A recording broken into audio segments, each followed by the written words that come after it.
অনেক সময় কোনো জায়গায় কেটে গেলে কিংবা আঘাত পেলে কিংবা পুড়ে গেলে অনেক সময় আমরা দেখি যে জায়গাটা সেরে গিয়ে বা হিল্ড হয়ে উঁচা হয়ে যায়।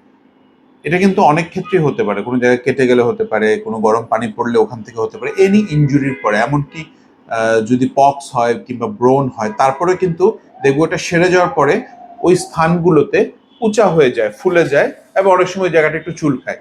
এই জিনিসটাকে আমরা বলি হচ্ছে কেলয়েড বা কিলয়েড। এই কিলয়েড বা কেলয়েডটা আসলে কেন হয়? যখন আমাদের কোনো জায়গায় ক্ষত হয় কিংবা কোনো জায়গায় কেটে যায় তখন বডির ফিজিওলজিক্যাল রেসপন্স হিসেবে কানেকটিভ টিস্যুগুলো কাজ করা শুরু করে বা অ্যাক্টিভেশন হয়। এই কানেকটিভ টিস্যু যখন ওভার প্রোডাকশন বা ওভার অ্যাক্টিভ হয়ে যায় তখনই এই উঁচা অংশটা বা কিলয়েড হয়। এটা সাধারণত হয় হচ্ছে একটা ডিফেক্টের কারণে, যেটাকে আমরা বলি হচ্ছে TGF beta, transforming growth factor beta. এটা আসলে এক ধরনের জেনেটিক সমস্যাই বলা যায়। তো যদি কেলয়েড হয়েই যায় তাহলে দুটো জিনিস মাথায় রাখতে হবে। অনেক সময় কান ফোরানো থেকে বা নাক ফোরানো থেকে কিন্তু কেলয়েড খুবই কমনলি আমরা পেয়ে থাকি।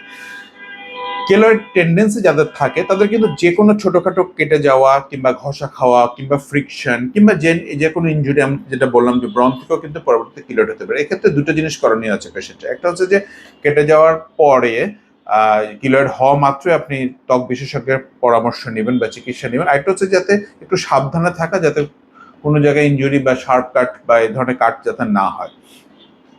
এখন আসি কেলয়েডের ট্রিটমেন্ট নিয়ে। কেলয়েড সাধারণত যদি খুব বড় হয়ে যায় ওটার বেসটা দেখে আমরা ডিসিশন নেই যে আমরা ওটাকে এক্সিশন বা সার্জারি করব কিনা।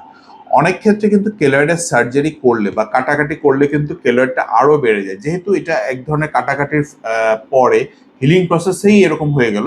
তো সুতরাং কেলয়েড কাটা বা অপারেশনের ক্ষেত্রেও কিন্তু খুবই সতর্কতা, খুবই সাবধানতা অবলম্বন করতে হয়। বেসিক্যালি আমরা কেলয়েডে যেটা করি সেটা হচ্ছে টিএ বা ট্রায়ামসিলিন অ্যাসিটোনাইড নামক স্টেরয়েড ইনজেকশন দেই। যখন কেলয়েডটা মোটামুটি ফ্ল্যাট হয়ে যায় সেক্ষেত্রে আমরা স্কিনটাকে রিসার্ফেসিং করার জন্য ফ্র্যাকশনাল লেজার ইউজ করি।